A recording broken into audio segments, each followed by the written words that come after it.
Hey folks, Paul Essery here, and I'm delighted this afternoon to be with Arild Vikingstad from Vitaloop. Arild, thank you for coming to talk to me about what you're doing. I'm a pretty outdoory chap myself, so I love the idea of your product that you've been developing. So, and I think other people that are listening to the podcast will be fascinated by it too, because it's a really interesting bit of technology. Um, yeah, thank you for coming to talk about it. I appreciate that. So, for the folks that are listening, I mean, tell us a bit about yourself and a bit about the business, and then we'll talk about the kind of clever tech that you've developed in a moment. I'll be glad to. So yeah, my name is Arild, as you said. I'm a founder of Vitaloop, and we've been developing this product to handle the water crisis we have around us. The water we have, we take it for granted usually, but the water we have, Mm. also the urban household, is becoming pretty bad. There's chlorine, there is PFAS and microplastics. So we are trying to find ways to solve it, and we have found an excellent way.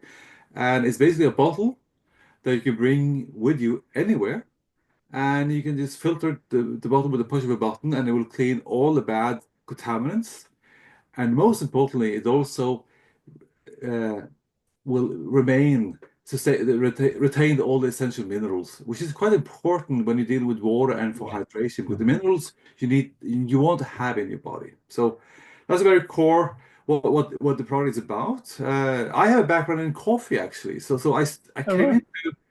into water through coffee because I've been developing coffee machines, espresso machines, grinders, and the thing is with coffee is that if you can buy the best coffee equipment there is, the best beans, but if the water is bad, it really doesn't, you don't come anywhere. So you need to have the water sorted out. So that's how we got interested in water. And the big paradox with water is that people don't know anything about it. It's the most essential Yeah. resource we have. So that's how Yeah, we yeah. kind of take it for granted, don't we? Yeah, at least where I come from in Norway, we do because we have a lot of water around us. But I think also other places. But now, water has caught up, and we have issues with in microplastic. We have issues with climate, water, flooding, and so on. That really infects our infrastructure. So yeah. So seeing as you've mentioned some of those issues, I mean, let's just explore the problems that you're trying to solve. I mean, we can talk about what the product is in a minute.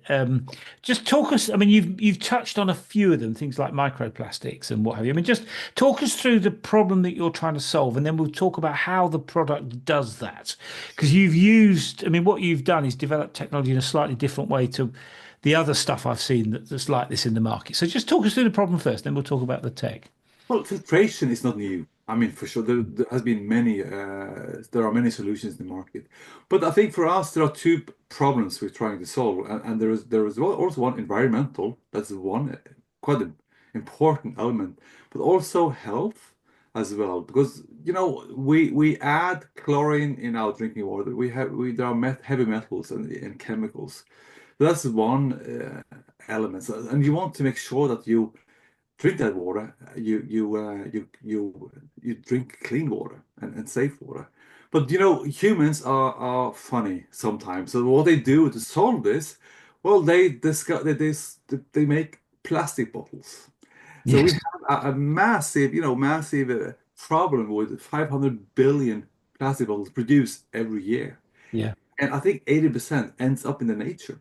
And of course, it catches back to us. So now we have microplastic in the sea, in the waters. Even in our brain, we've been told that we have microplastic. So So there are just two elements of this. let me just sort of break in there. So for the people that don't understand about microplastics, because I think this is a huge problem. I mean, just explain that problem for people that aren't familiar with that. Well, microplastic are tiny elements of Yeah. plastic. Nature and climate has just made it very small. And now microplastic is even nanoplastic. They are so small, like 0.02 microns. So they're very tiny elements that go And they're into. everywhere, aren't they? Yeah. So we don't know. I mean, they're in the US, they don't really have, and Europe, they don't have mechanism who measure how much plastic we get. The problem is even bigger. In I think about 4 years ago, we started to have plastic tubes in our houses for water Yeah. because copper polluted our. And imagine when that those wear out as well. Yeah. So we do come to with solution that just gets real bad for us. So So, so so microplastics are everywhere in the water supply, as are lots of other horrible things. even in our water bottles, there's Yeah. plastic, water microplastic. Yeah. So that is one element of the whole problem and what we yeah what we're trying to solve. Yeah. And tell us how your, I mean, give us a practical sense of how your product does that. I mean, we've talked Yeah, about it already. I mean, give us a sense of how it works. I'll do it very overall because it can get very boring and very technical for many people. But so filtration, we can remove chemicals, we can remove heavy metals with a carbon, with active carbon Yeah. filter. So that's one. And you can also use membranes to remove bacteria. What we have done with our filter, we have electrokinetic, so it also removes viruses as well and very small fragments of organic contamination. So it becomes so that's a very so we have a very complete filtration solution in a very small bottle. So that makes it a strong case, an alternative to water bottle. But you can bring it anywhere.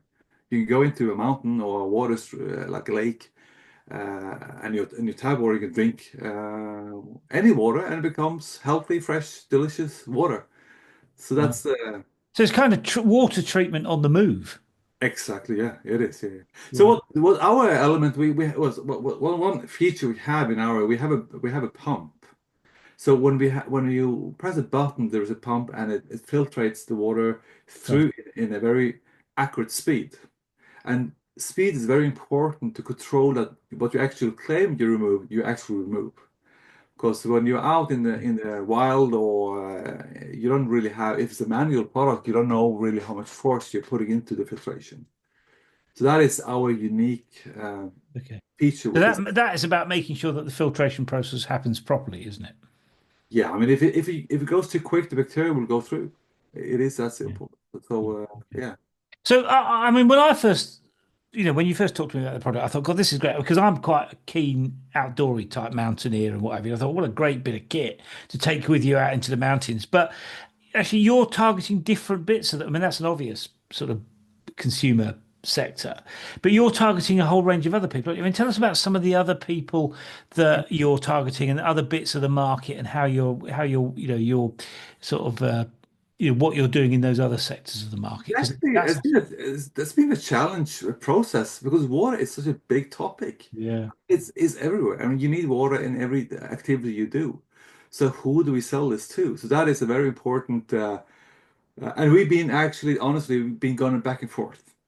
So when we started this project, we thought, well, outdoor is our market. They definitely Yeah. need water when they're out. But then again, outdoor is so fragmented. You have bicyclists, you have trekkers, and you have mountaineers, and they all have different requirements and needs. Mm. So I think it is a very important segment of our market and our audience. But what we have seen is that most of our customers are actually travelers and preparedness people. There are people. So what we hear from our emails, I'm going to Turkey. Can I use your bottle? I'm going to Chile. Can I use your bottle? I want this. Does it remove this particular contaminants? So it's very specific questions we get, and also we have the preparedness people, which is unfortunately right now it's a growing market because it is a very unstable world we are living in right now. So And for people people that don't aren't perhaps familiar with the prepper world, I mean, just explain to the people what that is, and so they get a sense of why they want to use your tech. well, even in Norway, I say even because it's a small country, and we are supposed now to have 20 liters of water stand by if something happens. So 20 liters is two, yeah, big bottles of Yeah. water, and so it is basically having the essentials if something happens. It doesn't need to be something massive, but it can be a flooding, it can be a circuit Yeah. for electricity, it could be yeah, you have warnings on you have to boil your water instead of so it's kind of, but also in the US now it's you have the weather is much more extreme than it used to be, and also in Europe we've seen massive floodings. Yeah. It is that kind of situations where something happens and you need to have access to water, and water you need, that's the first thing you need is Yeah. water. Yeah. I mean, I can absolutely see why the tech is, so important for people like that. And at a practical level, just for the people that are thinking, how does this work? I mean, it's a bottle, you take it out, put it under the tap, dunk it in the stream. I mean, how does it work in a very practical sense? You can, yeah, you can just put it on the in the water, and then it will fill up, and then you put the lid on, and you press a button, and it will filtrate in about 45 to 50 seconds, and then you Wow. have So it's clean pretty water. quick. Yeah. It's fairly quick. But and then for tap water, same thing. Just fill it up with water, and then you can press a button, and you can drink. And what I do when I go out hiking, I bring another bottle with me. So I don't know if I don't know when the next source of water will be. I always have a backup of water. So that's how I do it. Yeah. Well, it's very practical, very easy to use.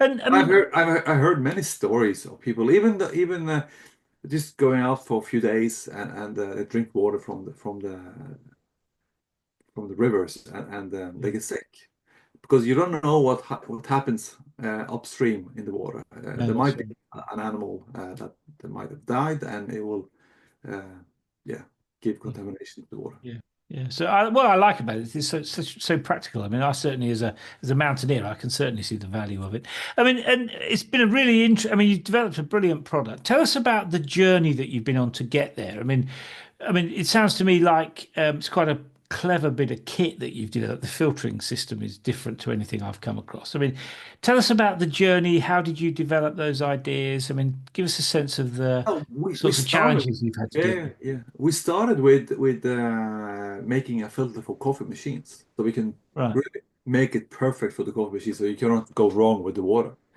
But we just discovered that when we went into the science of water, it was like a rabbit hole. We just went deeper and deeper and deeper, Yeah.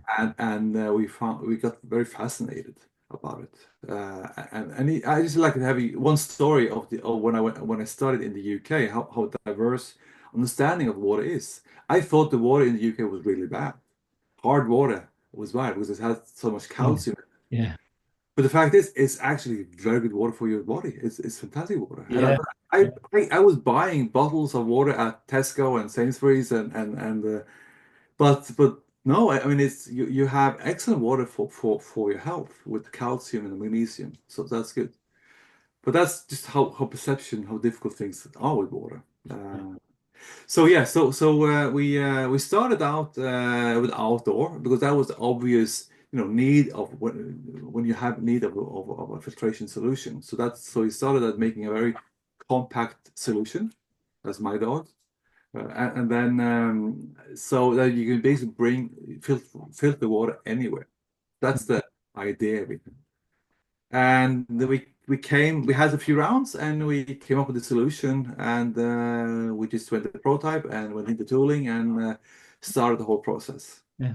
And in terms of what you're trying to achieve going forward, I mean, are you trying to sell them just in Norway, across Europe? I mean, what sort of markets are you focused on, and what sort of impact are you trying to have in terms of people's perception and consumption of water? I mean, to give us a sense of what you're trying to do there. Well, in Norway is not, we don't think about water in Norway. It's not a product for Norway at all. So this is Right. a made for export market. So what we did in the beginning of when we started the project, we went to Kickstarter and we put it out on Kickstarter to do like a market research. So where is the market? We kind of knew it was US from the beginning, but it's important to verify it and also see where other places. So at least as soon as we launched the product, everyone wanted to have the virus capability on the product, and then US was 55% of the market at once. So then we sold the UK, we sold to Germany, Australia as well was quite big. We had loads of inquiries from Japan as well. All right. So there's water. It has a like a it's a lot of interest around the world. So we ended up building up, well, setting up a company in the US and had the first container to US and start selling through Amazon and our own website as well. So that's the how we. Wow. I mean, water's, everyone wants clean water, don't they? I mean, so I can see why it's potentially a global product. People want Absolutely. to have a good taste of water as well. Yeah. So they don't drink have water with chlorine. So that's yeah, I think it's quite important as well. And also there's a lot of misconception on water because if you buy a bottle, usually they are distilled water or purified water, which is really the processed water with nothing inside. So your body doesn't really know that it is water. So they add magnesium and some calcium, but it is still not so good water, I think. Yeah. It's kind of Yeah. flat kind of water. Yeah. So your question where as well, where we want to take it, right? Yeah. Yeah. So there you go. I mean, water is as big as you can make it in terms of business. Just 500 billion bottles a year. That's one that's one comparative we could go after. So, but it is we are going B2C now, and there are also lots of opportunities in B2B as well, retail and other corporations we can go through, and we So can. just on that B2B point, I mean, just for again for people, so what sort of opportunities do you see in the B2B world? I mean, presumably that's selling to people like the military, is it? I mean, what would that be? But that could also be an option. But there are lots of companies who wants to give gifts to their employees, Christmas gifts and summer gifts, and they want to have a engraved logo on the product. So that is in itself just a massive opportunity. And there are people in that category already, but not with a good filtration solution like we have. Yeah. Wow. So very exciting times. And when you look back on that journey, I mean, um, I mean, it seems to me it's been pretty interesting the development that you've done. I mean, what would you say you've learned from that process? Anything in particular? I have some learnings and it will not surprise you. It's quite basic and it's just the product market fit. It's so important to really Yeah. do. And when you come from coffee, and I've done many projects in the past in different categories, and you kind of have you need to have a product in that category to just really learn what this is all about. Yeah. So we just jumped into water. Yeah, that's interesting. We do it. But then you still need to have a learning phase of really understanding the market. Just understand that outdoor is quite a small market, and then you have urban water requirements. So just and understand what they really need, what kind of product they want to have to replace a water bottle. So it's that basic product market fit is more Yeah. comprehensive than you might think. And Yeah. also time is always something. I mean, I've done products before. I can manage to sweep a product in the market maybe in 12 to 15 months. But that's when you have everything around you. You have a company, you have retailers, you have customers. But when you set up your own company, in addition, the logistics comes into play, money comes into play, and then you have to find your customers as well. It's a different ball game, and it takes longer time Yeah. to handle it. That's just how it is. Yeah. That's so it's fairly basic kind of a experience we've had, but and I've been doing this for many years, and it's when I look back, it's still those two elements that still. Yeah. I suppose the other thing is determination, isn't it? I mean, it's very easy to give up in some of those circumstances. You just have to keep plugging away, don't you? Yeah, you have to believe in it. And I think it's important. I always say that you have to have a passion for what you're doing. It has to drive you further because there will be obstacles. Now we have tariff problems in the US. Yeah. So what do you do with that? So we have a China production right now, and China is fantastic for production. But then we have 40% on our current product. So what do you do? Well, you have to find production in the US, which we did. Our filter is now in the US. Yeah. So we will move more and more over to the US. Yeah. Yeah. So there are obstacles wherever you go when Yeah, you that's right. I mean, it's part of being an entrepreneur, isn't it? It's one problem after another, was my experience. and another problem is also and that's very honest issue with cap table. When you're an entrepreneur yourself, you have to make sure you protect yourself in terms of the cap table because you do need more money eventually. And if you are too weak in the early stages, then eventually you will not have a company. Yeah. So that is also important to be very aware of, I think. Yeah, absolutely. Arild, thank you for taking a bit of time out to share that story. I mean, it's fascinating. I mean, it's a brilliant product. I mean, I'm biased, of course. I'm a keen outdoor person, so I totally get the logic of it. So I'm biased, but nonetheless, I think it's a great product that you've developed there, and I look forward to trying one at some point. And good luck going forward because, as you said, I mean, water's such a huge thing, and so many people. The thing that I like about it is so many people haven't got access to good quality water, and you potentially really help with that in a way that is not unachievable. It's not like having to spend 10 million quid to build a desalination plant next door. I mean, it's a very manageable product that you've got that's very accessible. And I really like that about it. I think it's a brilliant idea that you've been developing, and good luck going forward, and maybe Yeah. come back in a year or two and let us know how you've got on. Thank you. But that's what you said is quite important because you deal with water, and there are many places that they don't have access to water Right. at all. Yeah. You need that perspective as well when you're building up a business around water. So yeah, thank you for having me. Been a pleasure. And All like right, I say, hopefully we'll see you again in a year or two. thank you. Okay, Cheers, take Aaron. care. Bye Bye bye. bye.